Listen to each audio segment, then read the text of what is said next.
এই টেস্টি বোল চ্যানেলে আপনাদের সবাইকে অনেক স্বাগত।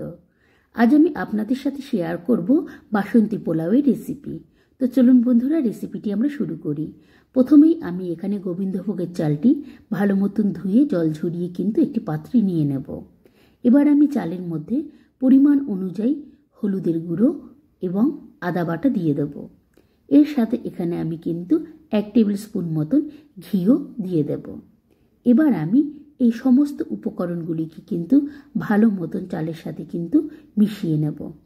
এখানে একটু সময় নিয়ে আপনারা ভালো মতন কিন্তু এই চালের সাথে উপকরণগুলি মিশিয়ে নেবেন, যাতে হলুদ সমস্ত চালে কিন্তু লেগে যায়। এবার এই অবস্থায় আমি চালটি কিছুক্ষণের জন্য রেখে দেব। এবার আমি পোলাওটি তৈরি করার জন্য আমি গ্যাসে কিন্তু কড়াই বসিয়ে দেব। এবার আমি কড়াইয়ের মধ্যে কিন্তু ঘি দিয়ে দেব।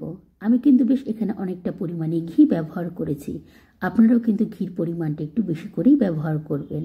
এবার ঘি যখন হালকা গরম হয়ে যাবে, এবার এখানে আমি ফোড়নে গোটা গরম মশলা দিয়ে দেব।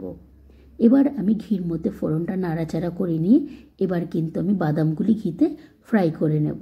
আমি এখানে ব্যবহার করেছি কাজু, আমন্ড বাদাম এবং চিনে বাদাম। আপনারা চাইলে কিন্তু এই চিনে বাদামটি অ্যাভয়েডও করতে পারেন।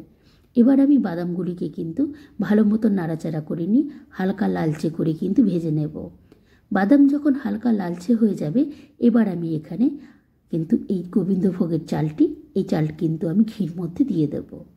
এবার আমি চালটি কিন্তু ভালো মতন ঘিতে নাড়াচাড়া করে নিয়ে কিন্তু ভাজতে থাকবো।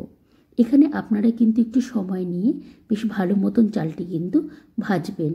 চাল যত ভালো মতন ভাজা হবে, তত দেখবেন কিন্তু পোলাও বেশ ঝরঝরে একটা ভাব আসবে। এবার যখন বেশ ভালো মতন চালটি ভাজা হয়ে যাবে, এবার কিন্তু আমি এখানে এবার চিনি দিয়ে দেব। যেহেতু পোলাও একটু মিষ্টি মিষ্টি ভালো লাগে, এর জন্য কিন্তু আমি এখানে বেশ অনেকটা পরিমাণে একটু চিনি দিয়ে দেব। এবার আমি পোলাওয়ের মধ্যে চিনি দিয়ে নাড়াচাড়া করে নিয়ে আমি কিন্তু এই চিনি ভালো মতন করে পোলাওয়ের এই চালের সাথে কিন্তু মিশিয়ে নেব।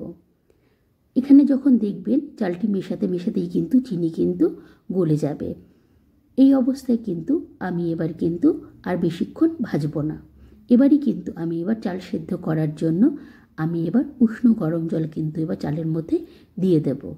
আপনারাও কিন্তু উষ্ণ গরম জলই ব্যবহার করবেন, ঠান্ডা জল কিন্তু দেবেন না। এবার আমি জল দেওয়া হয়ে গেলে আমি এবার চালটি ভালো মতো নাড়াচাড়া করে নিয়ে এবার আমি চালটি কিন্তু এবার সেদ্ধ করে নেব। এই অবস্থায় কিন্তু আমি এবার চালটি ফুটতে দেব।